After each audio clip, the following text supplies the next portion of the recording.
TDPK Podcasts, Thailand GameChanger, inside the minds of Thailand's innovators. Hi, everybody, and welcome back to Thailand GameChanger. I am Michael Waits. Today, we are joined by Sahib Anandsongvit, the Group CEO of SeekONE. Sahib, thank you so much for coming on the show. How are you doing? It's my pleasure, Michael. All good here. How are you doing? Awesome. I am super. Look, I went back, and I don't know if you remember this, but I checked the archives. I mean, not really archives, but you know what I mean. And you and I recorded, if I'm right, for the Asia Tech podcast in 2017. It feels like it might as well have been 1997. It feels that long ago. Like, do you find that hard to believe? It was so long ago, no? Yeah, that's correct. Actually, now that you say it just clicked in me that it was literally the early days of Seekster, and those days when we had podcasts and news. And I guess you were one of the first podcasts I had back then as well, to be honest. Yeah, I remember. I was so excited about it. And I get the sense that, and it's a little sarcastic, right? But I get the sense that a lot has changed since the last time we spoke in the interim. And maybe we can start with a little bit of a refresher course on Seekster and its original incarnation and why you started it. Oh, wow. Okay, this is going to take me back to memory lane, but yeah, let's do it. Absolutely. So I guess, so back in 2015, and that is when, we had the era of, the Grabs and the Ubers, right? Yeah. And let me take it 3 years before that, which was when the e-commerce era came around. So when we had the Lazada and the Shopee pop up, and people started transacting on e-commerce, and back then it was still a bit of a doubt whether will we ever get to ordering stuff on the phone or our devices. So back in 2015, I had a personal pain point, and it was simply started off from the fact that I couldn't find a photographer for my sister's graduation. I couldn't find a maid for my hotel when I just newly opened a boutique hotel. I remember. And I guess the trigger point here was I personally had to go sleep and crash in my sister's room when my aircon broke down one day, and I didn't have a technician for like 2 days because the regular guy that I used to call up never showed up. Right. And this happened like so often, even in my own businesses in boutique hotel, that I was like, the technology has advanced so much, the people are changing. And I was a Airbnb host back then, when I just newly opened my boutique hotel. And looking at Grab, looking at Uber, looking at Airbnb, I was like, gosh, there has to be something that you just click on and you have these qualified service providers knock at your door, right? And considering that you go out there and you look at these poles, street lights, trees, you see all these different banners of people advertising themselves. So obviously there's a supply, but there's no concentrated, structured marketplace or platform that connects the demand and supply. So there you go. I thought I was Brian Chesky of Airbnb trying to bring the service providers match with consumers. So I kid you not, my first version of Seekster had 42 services. So it was literally beauticians, photographers, tutors, everything that you can name it. And don't get me wrong, like the traction was really good. I had like expats using us as our first set of customers, and it just, the numbers just went up. However, looking at the fundamentals of a tech company or any business for that fact, retention is key, right? So then that's when we realized that actually, like, we don't want to be a lead generator only. We don't want to be your first touch point. We want to make sure that we add enough value to you as a consumer that you want to come back to us again and again. And that's when we got ourselves kicked in the butt by our mentors and said, hey, go back and figure out why you're doing this and who do you want to target. So back then we went back and we just decided on 2 core services. It was housekeepers, so house cleaning, maids and technicians. And that was precisely aircon. The decision was very simple based on data. The highest frequency number of, the highest frequency service that you would use is maids. And every 4 walls has 1 aircon that needs to be serviced every 3 to 6 months. Right. So there you go. We then became the first service commerce platform. Right. So how you think about e-commerce, we became the first service commerce platform to, I would say, structure the price of what consumers will pay us, and we take a clear-cut commission to what we pay out to our providers. And I think that was game changer for us. And sooner than we know it, we had all the other competitors in the market landscape that started following our pattern, and then also our pricing. Right. So I have a little bit of an idea on this lead gen thing. I have an opinion, excuse me. If you're just doing lead generation, you're basically taking business and giving it to somebody else's platform or to some other people. But if you're doing that, then you're not involved in the transaction that takes place. You really cannot get data on pricing or efficiency or feedback or anything. But if you eliminate some of the extraneous services that maybe where you don't have an expertise, right? There's a whole platform, GoWabi, that does beauty and spas and stuff like that. And it feels like that's just been ceded to them. But if you just go with this stuff that you know, but also create the marketplace, right? So you onboard the technicians, you onboard the housekeepers, then you own all that data as well. So not only can you serve your clients better, but you can serve your service providers better because you have data on both sides of that market. Is that fair? That's actually a very good point, Michael. And this is what we also learned along the way. And again, why you will know and hear about how SeekForce came around and why we're doing what we're doing today, Yeah. right? Before we get to SeekForce, can I just talk about what your existing business was, and maybe SeekForce was already there, and I just don't know it. But we have to talk about COVID because it's basically impacted everything, our entire lives in the past 2 years. Like I was having a conversation with somebody yesterday, and in some ways, I almost feel like 2020 didn't exist. Like it almost didn't happen because I was trying to figure out just in real time, did COVID start in March 2019 or was it 2020? And the guy that I was talking to made fun of me. He was like, no, it was 2020. But because it feels like it never happened that whole year, it's hard to figure out when. So I want to know what the impact was on your team and kind of what those internal conversations were like about how do we solve these issues that we didn't anticipate? Before that, I'd actually add 2021 as well. I still Yeah, feel go like ahead. this year doesn't Absolutely. exist, Yeah, right? absolutely. Yeah, But absolutely. but coming back to the Seekster story and how this impacted us during COVID as well. I mean, to be honest, as a startup founder, or just as a part of the running a startup or being part Right. of a startup, I mean, you go through so many pivots along the way, right? Yeah. Because you just try to figure out what works best for you based on so many other variables that you may have not ever thought of, right? Right. So fast forward to when I discussed or mentioned about what Seekster was all about, then being the first service commerce platform, we dominated the B2C market. We then introduced the B2B market, right? And I guess there were so many value propositions that we were trying to push out there in the market, which I'll get to in a bit, that didn't make sense pre-COVID, right? And I'll get to it in a bit. But Okay. precisely what happens with us during COVID was, wow, like the entire data structure, the entire market landscape changed overnight, right? So thank you for reminding me. It was March 2020 actually, because I won't Right. forget that. I won't forget the day, March 23rd, 2020. That's when we went into lockdown the first time, right? Right. And when that happened, I won't lie, the business that we had within the first few weeks was the best that we ever experienced.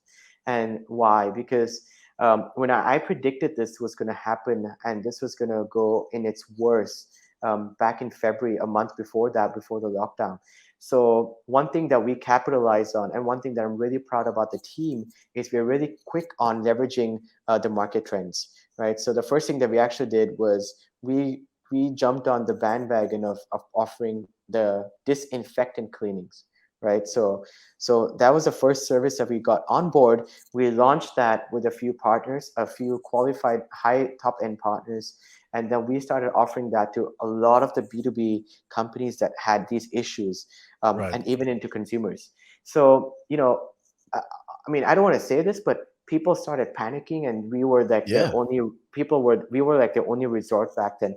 So yes, business when business was great, up until a point where the numbers started inflating way too much, where people's panic level just went beyond being normal anymore, right? Right. So And that's when, obviously, when you see a market trend happening, you see a lot of new competition coming, undercutting the prices as well.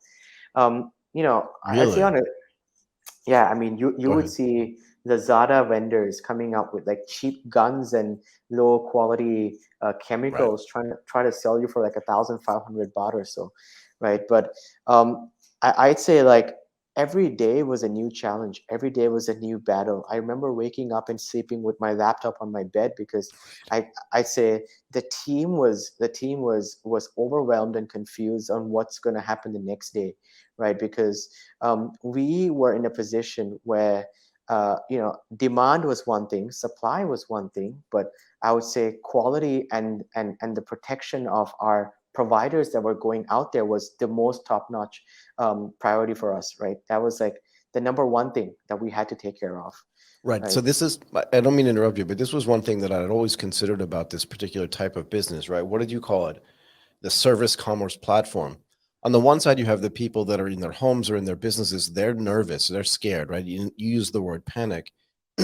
But the service providers as well are thinking, I'm an essential worker. I have to go disinfect it and clean all these things. And if the air conditioner breaks, I have to fix it, kind of thing. But they're also concerned and panicked about going in. That's the thing about a two-sided marketplace. But in Yep. this case, how did you manage through that, right? In other words, telling the people into whose homes that they were going to be okay, and also that the service providers, you're going to go into somebody's home or somebody's business, you're also going to be okay. Absolutely. I guess that was the toughest part about this entire timeline or journey that we had in this past, I would say 12 to 18 months, right? Because Right.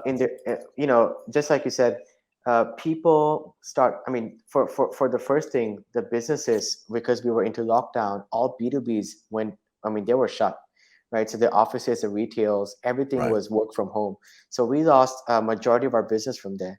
I mean, on the consumer side, people were actually panicking. So you either have your parents at home, or you have kids at home that you don't want a third person to come into your house. Right. And that's when again we had to be the first ones to make sure that we created trust amongst our stakeholders, both the Yeah. customers and the providers, right? So making sure that our customers didn't travel outside, they were feeling okay, they didn't have any sort of symptoms that they could be Right. having providers in. We actually had to deploy mask, face shield, certain detergents and chemicals deployed to all our service providers in Bangkok within 2 Right. weeks, right? So Wow. I think that logistically alone was a nightmare. But again, we got through that, right? And I think we put out our messages pretty clear. Our customers started trusting us, and then we started having providers going again. But don't get me wrong, this was nowhere close to our usual business operations, because Right. all of a sudden you start seeing uh, our providers getting sick, right? Yeah. And then you start having the numbers going up to 20,000 a day back then, Right. right? And then they would just be like, all right, I think I'm just going to pause any sort of services right now. Um, so yeah, I would say those were some really intense times that I don't really want to look back to. Neither I, do I. I'm glad we survived. I'm glad we actually improvised a lot. Actually, I mean, at one point I remember we launched seven new different verticals just to kind of survive. Like we went to a point where we were selling detergents just to get cash flow in. We Right. went to a point where we were trying to do different things. Don't get me wrong, a new business unit came around which went really well at the same time as well. So I would say it's a blessing in disguise. We count our blessings every day to be Right. where we are today, and we just keep pushing hard. Yeah. I mean, I just cannot imagine what it's like. I'll put you this way. The day you remember is March 23rd, and the day I remember is March 18th. Um, One of the people that I know really well was, teaches all over Thailand, and had come back on a flight on March 18th, and they got a phone call that day from the airline saying 2 people on that flight had COVID, Wow. and that was it. And we couldn't leave our apartments for literally like 3 months. I don't think I did anything outside of the apartment except going to Family Mart at the end of the street. Right. But there wasn't a business dependent on that. Wasn't running like a two-sided marketplace. And I can only imagine the complexity and the fear that it took, and it encouraged just to run that business. So I think that that's pretty amazing. Once there was testing and vaccinations, did you see a change over time and an increase in business that kind of brought it back to regular levels? I would, yes, definitely. I guess, with the wave one and then, the ease of wave two, when Right. the vaccination started coming into play, and, I'd say people were more educated, less fearful. Definitely there was an increase in number of demand. But then you start seeing the opposite thing happening now, because, most of the providers back then, because of being laid off from their Right. jobs, Right. they had no options but to go back to their villages or go back to their houses Right. and resort to being farmers, or finding a new job that was half the pay, but they were okay being back home, right? Right. I mean, this is where we as a platform, we have that sense of responsibility, Yeah. of, because we are bread and butter for more than 800 people, 800 lives, right? Right. And thankfully we could do a few things that, during COVID we actually onboarded 300 mates from different hotels that were laid off, and we fed, or at least made sure that these guys had the minimum labor law wage based on the demand that we got through.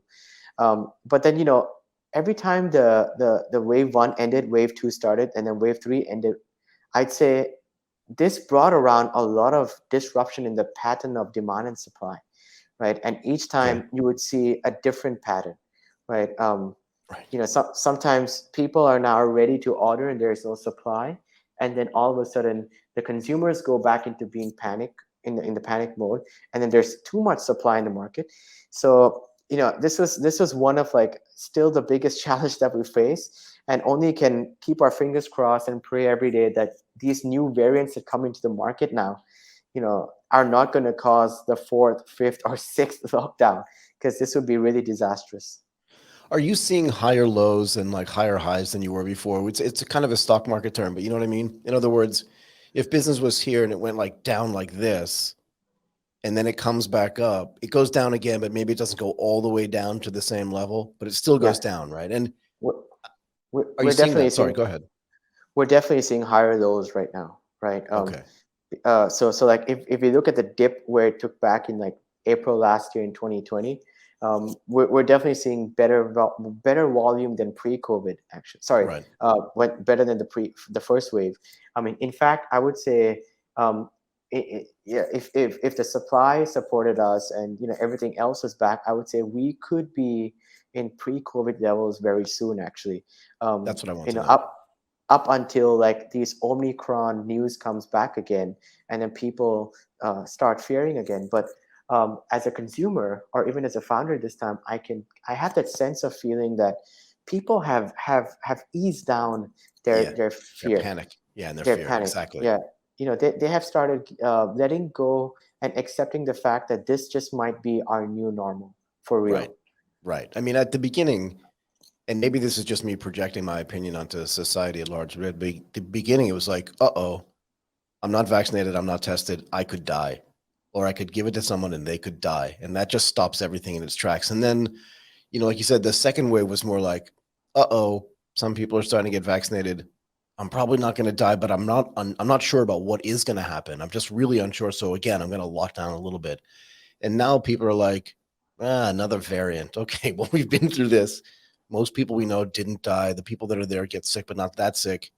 You know what? I'm putting on my mask. I'm going out and doing my regular life. And I think that that's why you're seeing higher lows and getting back to the regular highs. And the reason why I ask is because it's the only real way to measure, are we coming out of this thing or not? Because your business, and I love this idea of, like, what did you call it? Service commerce, right? Platform. Because you're not selling things to people, you're selling services to people. And what that means is that you do have kind of like a deeper responsibility, if that makes sense. Absolutely, That, absolutely. um, are you okay? Yes, yes.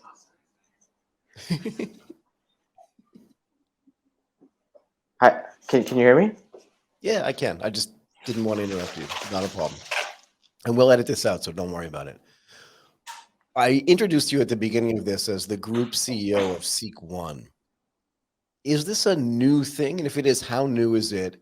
And then maybe you can break down into what it actually means. And I would start with SeekForce because I think that was maybe the first thing that you did, but I'm curious about what the group is as a whole. Yeah. Okay. So how we talked about Seekster just now, and how we came around um, the whole COVID situation, and how Right. we, I would say to state our vision first, and why we came around the Go ahead. SeekONE was because, because as part of our business, we started having a lot of different units, verticals that started coming around for a clear purpose of putting the puzzles together, Right. right? And that's where we wanted to make it really clear on what each of the product does. So to be very clear, our mission is to actually empower 1 million micro entrepreneurs to be able to have a better quality of life Right. by creating opportunities for them, right? Okay. So the word opportunities, I know it's very broad, right? But here, what I mean here is that we want to be able to impact these micro entrepreneurs that could be individuals and SMEs to be able to live a better quality of life. So if you look at just Seekster as a business model or as a business unit, Hmm. to give you some stats, we have created more than 700,000 jobs in the past 5.5 years. Wow. That has generated more than 315 million Thai baht for these freelancers or service providers in Thailand, right? Then the question comes around like, how do we go beyond this? How do we scale? How do we go to the other parts of Southeast Asia? Because that's always been our vision as well. Yep. So as a tech company, we realized that the only way we can do this was to bring and empower people together through technology. So this is where SeekForce came around, because just now when we discussed of how operational intensive the business model of Seekster could be, just because we have quality, we have onboarding, we have the on-ground operations that supports each other, Right. but there's a huge market. There's a whole huge workforce out there that's beyond just maids and technicians. So we brought around SeekForce and introduced this into the market so that we could take this technology and empower other thousands and hundred thousands and millions of entrepreneurs, or I would say freelancers, by bringing them a tool that they could use to manage their everyday lives, right? So in short, what SeekForce is, it is a platform as a service that allows other SMEs, other corporates and government agencies to utilize our technology to distribute jobs to their own internal workforce, right? So let me Got it. give you a good example. Please. Yeah. So think about Samsung. Think about Electrolux. Think about these Hmm. big brands, or think Yep. about a normal air conditioner or maid company, or an SME, right? These people all have workforces in their traditional businesses, right? It could be a size of 10, 100, or 1,000 people fleet. What these guys usually use today, or before this, before SeekForce, was they use Line or they use Excel sheets to be able to distribute jobs, right? Right. So traditionally, you come into the warehouse, you get a paper order form where you have to go to this customer's house to get an aircon cleaner, aircon installed, right? Um, we want to replace this whole thing. We want to be able to, digitize this entire process by having every workforce in the organization to have SeekForce as a platform where Samsung could accept jobs wherever they want throughout Thailand, and all these jobs are highly automated to the end worker, or the head of of sales and technician, without any without any flow of interruption between a human touch, right? Right. So this is where we are able to increase efficiency, reduce costs, and increase revenue for the organization, right? And just like you mentioned earlier, one of the reasons why we want to do this was this actually aligns back to the larger goal of being able to empower millions of micro entrepreneurs, right? Right. Because now, if you think about it, Seekster is one tenant of or client of the SeekForce engine, right? That's what Now I want to ask you. Yeah. Go ahead. we become one small part of the entire larger ecosystem, right? So imagine how we're empowering 3 to 5 thousand micro entrepreneurs on a monthly basis. Now we have other tenants doing the same, at a larger or a smaller scale, right? So this was precisely our goal and the reason behind why we introduced SeekForce into the market. And it's still actually in stealth mode, Michael. And you're again one of the first avenues or channels that I'm speaking about SeekONE as detailed as I am right now. That's interesting. Thank you very much. We like to do breaking stories. And this, if you know anything about my view on startups and the type of businesses in which I like to invest and that I like to talk about, it is this platform business where you build this horizontal platform, you plug your own thing into it, but then you open up the plugs for everybody else to put into it. You don't know which ones are going to succeed or fail. But again, that's the enabling part of the platform, is you're saying, Seekster is just one of the verticals that sits in here. But if we can enable other verticals to do it, then we can reach our goal of changing the lives of 1 million micro entrepreneurs, not just in Thailand, but in the rest of Asia. And that in and of itself is not just noble, but kind of cool as well. And gets back to this idea that, like, okay, great, there's some e-commerce providers and they're happy to sell, phones and cameras and green screens and stuff like that. But what you're doing is actually impacting the lives of people. And you saw it happen during COVID, where when I talked about lower lows initially, those are the lives of people, not of products. So when Absolutely. you can get them back up to the higher lows and then back to the regular level, it just feels better, doesn't it? Absolutely, absolutely. And what we're glad to really see uh, is a lot of organizations, or I'd say a lot of even up to the government municipality levels, do understand this, and we're very, I would say, open to the idea of being able to sponsor or even, let's say, empower these people on a lower Right. level, because like you said, like when crisis like this hit, it's the people on the ground that get impacted the most, Yep. So right? the bottom of the pyramid gets crushed, right? Absolutely. So, I think it's commendable for a few of these smaller cities, down south, Yala, Rayong, all these people that Yes. municipalities phoned us up and actually used and leveraged our technology even up to today to be Right. able to launch new business models and units to be able to empower, the smaller maid, motorcycle lapjang, the electrician, or the restaurants on ground. And I guess this is for us, I'd say, a win, in our books, because It's a huge win. yeah, even as much as the fact that technology can impact people's life, and sometimes we look at ourselves and say, wow, it really takes a lot of you know on ground, I'd say, efforts, but this is what makes our business beautiful, because as a lot of people find it unsexy, because it's not 100% tech scalable business.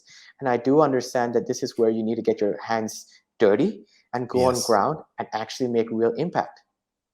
Right. But I mean, you must be wildly indifferent to what other people think of as sexy or not sexy, because you are having such a big impact. Let's talk a little bit more about some of the other components of SeekONE, if you'd like. Yeah, absolutely. So I'd say another interesting part that we also then figured out that would be part of the missing puzzle Right. was the property management software, right? So actually, if you think about it, every property. So how we thought about it, so it's every space needs people. Right. People cater to every sort of space, right? So spaces and people go hand in hand. Now, this is when we kind of thought about it, like, Seekster as a business unit, we're already entering houses, offices, retail. Right. SeekForce as a unit, we're already empowering SMEs, governments, and enterprises, corporates. Now, the only thing that we didn't really touch yet was spaces. So this is where we came up with this SeekTown, or say SkyOne, as a product to be able to digitize property management softwares, or properties like commercial stores, residential market, flea markets, and stuff. So thus far, we have around 13 different, I'd say, properties that are now live with our product. And this has also increased about 5,000 people in headcount that we're touching people's lives again, right? So all these people in these 13 different organizations and properties use our SeekForce technology and use our SkyONE, where they can interact to be able to receive and place contracts, invoices, pay for your electricity bill, utility bill, call for different services. The beauty of this for us as an entire big picture is, so you understand that SeekForce is now the technology component, Seekster Right. is actually the service component, and Yes. and SkyONE is actually the spaces component. Now Seekster is also one integral part of the SkyONE. So in every property that we go to and use our SkyONE component, Seekster is your to-go service partner. Right. So like SkyOS is almost like Windows, and and Seekster is like PowerPoint. It's just part of the operating system. It's kind of neat. Do I have Absolutely. that right, or am I wrong? Bingo, absolutely. Yeah, I love it. I love it. Okay, is there anything else? That's pretty much it, actually. I mean, there's a lot of other things in the pipeline that I don't want to spoil the surprise just yet, but No problem. I think you've had um, enough surprises. yeah, but I think one large component that I must say that is the end goal, like the absolute end goal, back to the vision, is to increase the quality of life comes from, at the end of the day, it's monetary, it's financial inclusion, financial Right. freedom. SeekONE as a whole, we're constantly driving towards being able to have our stakeholders to be able to achieve financial freedom. So I guess the most interesting part right now that we are yet to kind of release and talk more about is the financial part, I was going to ask. Yeah. of integrating this into the bigger picture. Right. I mean, for me, because I come out of a finance background, every time I look at a big group of people operating on a platform and where you're starting to consolidate businesses, deal with businesses, is that there has to be a fintech angle to this as well. We can leave that maybe for our next episode with you, because that's Absolutely. also a massive opportunity. And once they're on SkyOS, using Seekster, employing their people, but other people through SeekForce, there's an insurance angle, there's a wallet angle, there's a whole bunch of angles, which we can talk about later. Look, I don't want to take up any more of your time. Thank you for giving us so much great information. Happy to be some of the people that find out this first. It was really great to have you here. Sahib Anandsongvit, the Group CEO of SeekONE, that was really special. And I want to say this, your family, I can only begin to imagine, is quite proud. Thank you, Michael. I highly Thank appreciate you. it, and it was a pleasure talking to you again. TDPK Podcasts, Thailand GameChanger, inside the minds of Thailand's innovators.